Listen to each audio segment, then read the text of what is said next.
An Apple TV Plus true crime series. Let's talk about The Lady in the Lake.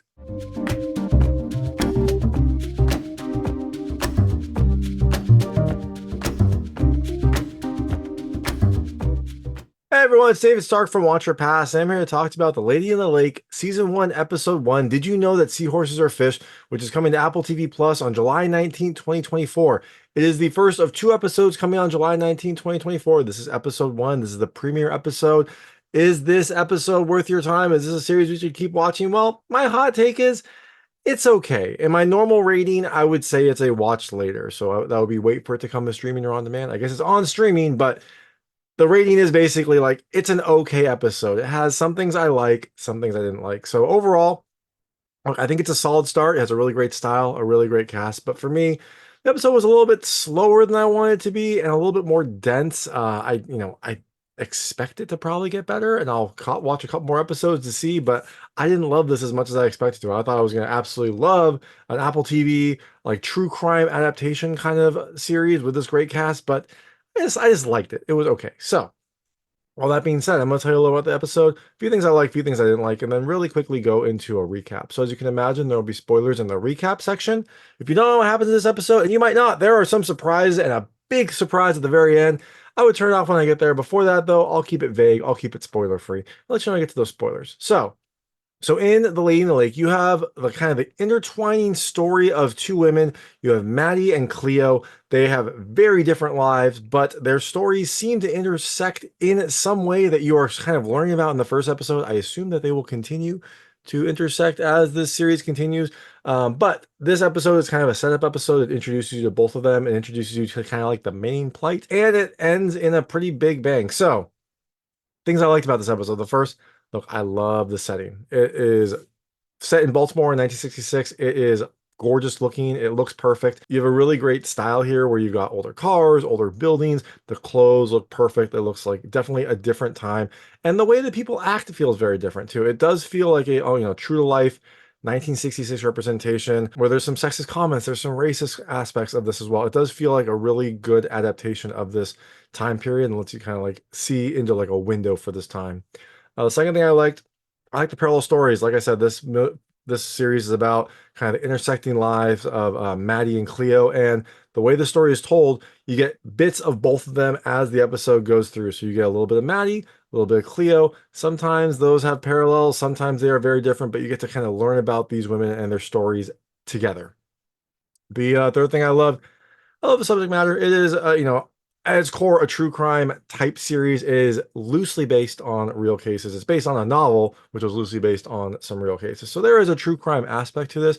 So I like it. I like that there is a big disappearance in the first episode. People are looking for that person. I liked that subject matter. I think it'll be interesting to see where this goes forward. And the last thing I love the cast. You've got a great cast, headlined by Natalie Portman and Moses Ingram. It is just a really stellar cast and do a really great job in this episode. So things I didn't love as much. The first, it's pretty slow. I mean, I guess that's kind of to be expected maybe in the first episodes. Although some TV episodes start off with a bang, they really get you going. This one, it's a much slower pace. It lays a lot of groundwork for these characters, introduces you to a lot of people and a lot of concepts. So I was expecting something big and exciting. That's not what I got. And we'll see if the series gets better as the episodes continue. And the second thing I didn't love as much, it's a little dense. You get a lot of characters and people and places in this episode. Understandable in like a setup episode, but it means that there's a lot going on that you have to pay attention to. So, all that being said, Lady in the Lake, season 1, episode 1 premieres on July 19th, 2024. Like I said, I think it's okay. I mean, if you got the time, go ahead and watch it. I'm going to watch episode 2, and maybe that'll be more interesting. I guess we'll find out. But season 1, episode 1 is just okay. It's an okay start. It lays some groundwork. There are some exciting things in here, but it didn't give me enough to really like love it. So, if you do watch it, let me know what you think. Let me know what you liked and didn't like. And I'm going to really quickly go into a recap right now. So if you don't know what happens in this episode, I would turn it off now because there will be spoilers. So Lady in the Lake season 1, episode 1 is about this Baltimore lady who was found in the lake. The lady in the lake. She was dead, obviously. And so she became known as Lady of the Lake. Although it wasn't like a huge mystery.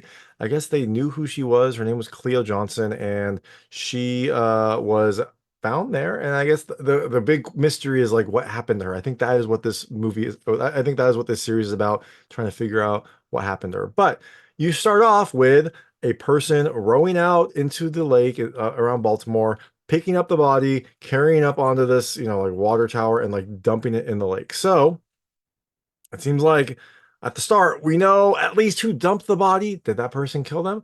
I don't know. We don't know. We don't know the full story, but it seems like we know a lot from the start. Now, after that, it kind of jumps back a month to Thanksgiving time. And there you have the lives of Maddie and Cleo. Cleo, the person who was just dumped in the lake, you get to see her life as well. And they live very different lives. Maddie's like, wealthy. She has a wealthy husband. She seems to be living the perfect life, but there are some cracks under there. Cleo is kind of struggling a little bit. Her husband doesn't work. She's got a couple kids, and she is working multiple jobs to try to like make ends meet. One of those is modeling at a store, and the other is working for a gangster named Mr. Gordon that we find out later she does his book. So Cleo is very busy, very talented, and Maddie is also very talented, but she is unsatisfied with her life. Now, how do these lives intersect? Well, it seems like kind of a chance encounter. We don't really know exactly if there's gonna be more, but Maddie is out shopping for dinner for Thanksgiving for her husband. She goes like down far away to get kosher lamb for a brisket roast or something like that. And on the way back, she spills some blood on her dress. And because of this, she has to go get a new dress. And while she's looking in the mirror, she sees a dress that she likes being modeled by Cleo. And so she goes in the store, wants that dress. They're like, "Oh, we don't have any. We don't have any left." And she's like, "What about the dress, on the model?" And they're like, "Oh, well, but she's black. Are you okay with that?" And Maddie's like, "I don't care. Like, I just need a dress. Let's go, let's go." And so they get the dress from Cleo. Maddie buys it and gets going. But I guess that is their like chance encounter. Now, like I said, there's like parallel aspects to their lives. So they're both going to different kind of like lunch engagements. Maddie goes to some sort of club. It seems like some sort of Jewish organization where someone is getting an award, and her husband seems to be a prominent member of the community. She goes up and like makes probably a nice 1966 speech, something that we would probably be considered to be too sexist these days. But she makes a speech. She kind of like makes some jokes, praises her husband, things like that. But after her speech is interrupted because we find out that someone is missing. That this girl named Tessie Durst is missing, and we saw her at the very start. It was a kind of a confusing scene because you didn't really know much about what was going on. But there was a parade, and Tessie's family was there. There was a husband and a wife, a young child, and then Tessie. Tessie, I think, is like 12 or so. They were leaving the parade.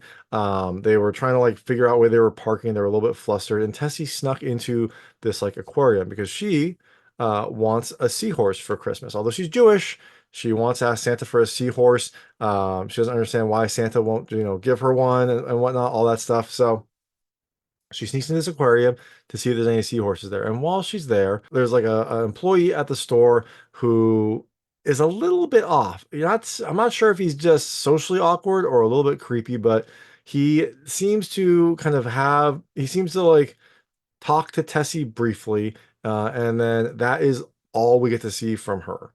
But now we find out that Tessie is missing. So something happened to her. We don't really know what, but something happened to her. Now Cleo also has an engagement. She's going to like a community organization speech where someone is advocating for some change in the community. I think it's something about the school or something like that. And while she's there, some of Mr. Gordon's cronies are there to like kind of disrupt the meeting. Like they don't fight, but they kind of stand up and say, "No, things are fine. Like everything is fine." And this person is advocating for change.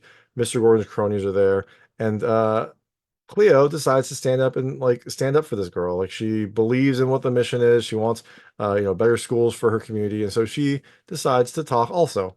Not good for her in the long run because we find out, works for Mr. Gordon. But in the moment, hey, good job, good job. So I know that these stories kind of proceed parallel, but I'm just going to go with Miss Cleo's story first. Not Miss Cleo. I'm just going to go with Cleo's story first, and then I will go with Maddie's next. So Cleo, after this lunch, she goes back to get the kids ready for Thanksgiving, and she gets there, and her husband, this person named Slappy, is a comedian who is out of work. I guess no one wants to like hire him because his jokes are too dirty.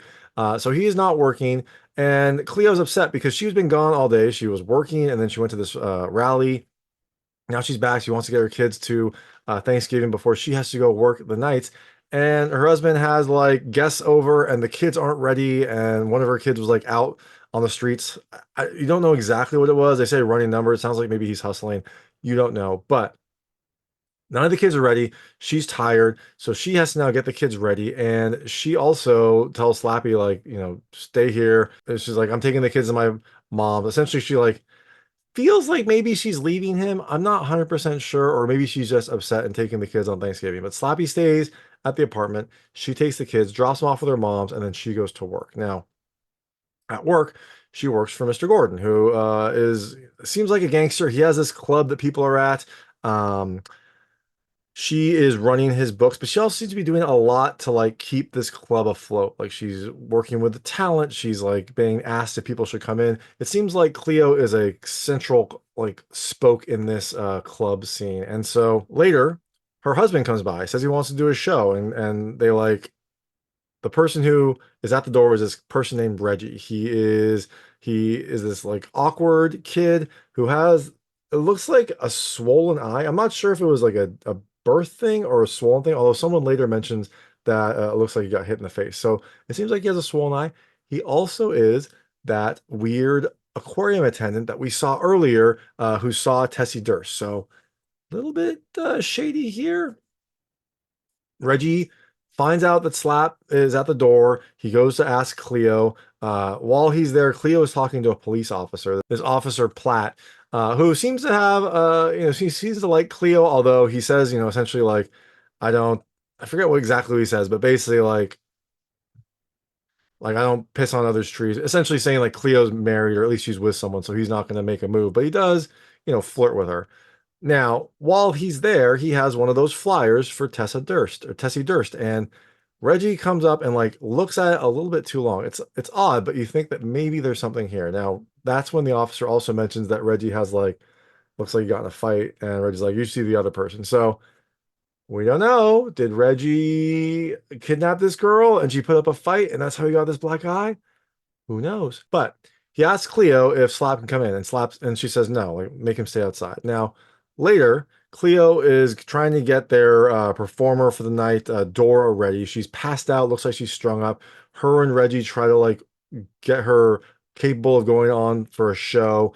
She leaves Reggie there. She goes to get the show ready. But during this time, Mr. Gordon calls her. And so she goes to talk to Mr. Gordon, and he is upset about that speech. Basically, he's upset that like she would speak out against him. I mean, he employs her. He's employed her for a long time. She's invaluable. So I think he's a little offended at this.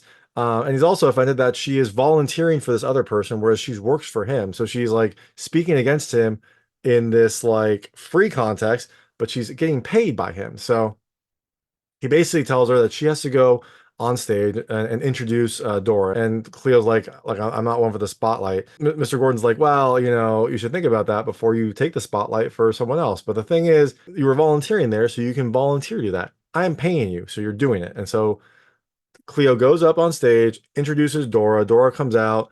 She seems off, but she does put on a performance, so she sings a song. And that is like the Cleo storyline. Now, the Maddie storyline is after her dinner thing, she came back, she made a brisket for the family for Thanksgiving dinner. Her husband is there, her son is there. They both kind of suck. One of her husband's friends is there. He kind of sucks too. It seems like Maddie's life is full of like men that suck. And so Maddie makes this brisket. All the members in the household like say either demeaning things to her or inappropriate things to her. Her son is rude to her. Her husband doesn't appreciate her. The friend like brings up like dates in high school for some reason. It seems like Maddie might have had a poor prom experience. We get some flashbacks during this of Maddie maybe like being assaulted at her prom, although you don't really know. You're not 100% sure, but we see some like scenes here and there. So in this backdrop, Maddie makes the brisket and she gets it all ready to serve, but she really wants to go search for Tessie. It's like pulling at her heartstrings to search for Tessie, but no one in her family, no one in her community wants to help. Her husband thinks it's ridiculous. Like, why can't they just sit there and eat? And she's like, because this person is missing. And he's like, well, look, like, I'm hungry. We have guests. We need to eat. Her son is a jerk about it. And so in all of this, Maddie is making dinner, and I guess she puts the brisket on the wrong plate. She puts it on a milk plate, which is kosher brisket. I guess, once this meat product touches a milk plate, that means it's no longer kosher because milk and meat can't mix. So her husband sees this. He's like, well, now we have to throw this out. Like, how could you do this? And Maddie is just like upset. Like she's overwhelmed. She made one mistake. And now her husband is yelling at her for like messing up the brisket and them not having anything to serve. So her husband tries to throw it away. Maddie's holding on to it. They kind of fight over it. And eventually her husband wins and like a dish gets knocked over. And Maddie is so frustrated when he's throwing out this brisket that she shatters a dish. And that cuts her hand. She goes and cries in the bathroom for a while. Her husband eventually seems to be a little bit nicer to her. He like goes and like, let me patch you up. He does patch her up, but I think this was the final straw for Maddie. She's done with this. And so she goes, packs up her bags, and leaves. And her husband and her son are confused. Hey, I wouldn't be confused. They kind of suck. So she goes and leaves. She goes to this person named Sid, who we met earlier. He owns like a jewelry pawn shop and also seems to have some property in the area. He mentioned an apartment. So Maddie goes to him to get an apartment. And when she's there, she meets his daughter, Judith. And Judith is a little off. She's a little strange, but she seems nice enough, but she seems a little bit off.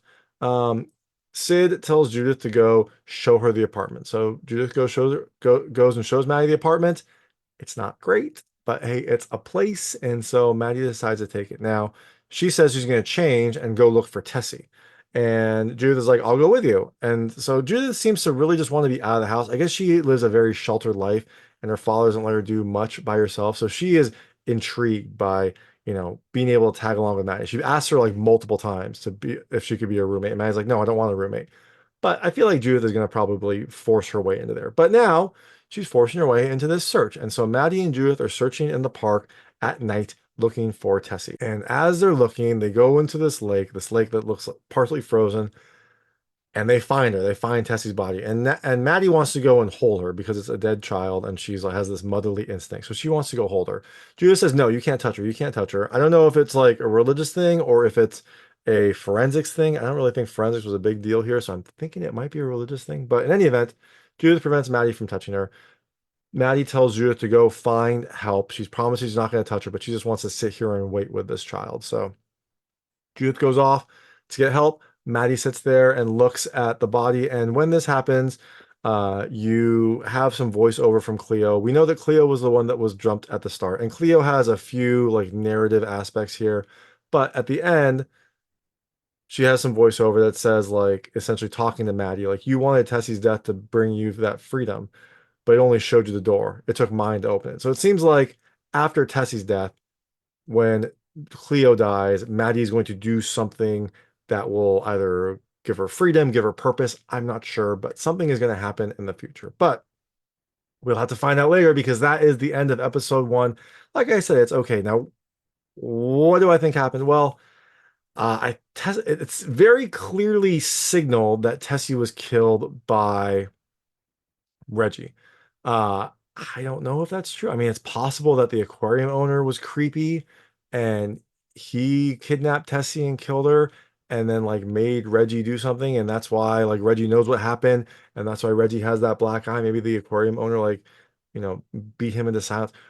I don't know. It would be very obvious if it was Reggie because it seems that like that's what was signaled. So it makes me think that there's probably going to be a little bit of a loop. Maybe it's the aquarium owner, maybe it's someone else. Now, who killed Cleo?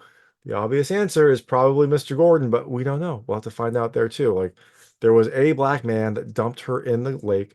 I went back and rewatched it. It doesn't look like Reggie, although it is a month later. So maybe if like Reggie's eye had healed then, he would look a little bit different. But it didn't look like Reggie who was dumping her. So the obvious answer is Mr. Gordon, but who knows? Maybe it's her husband. Maybe her husband gets mad. Who knows? Maybe she makes some other enemies.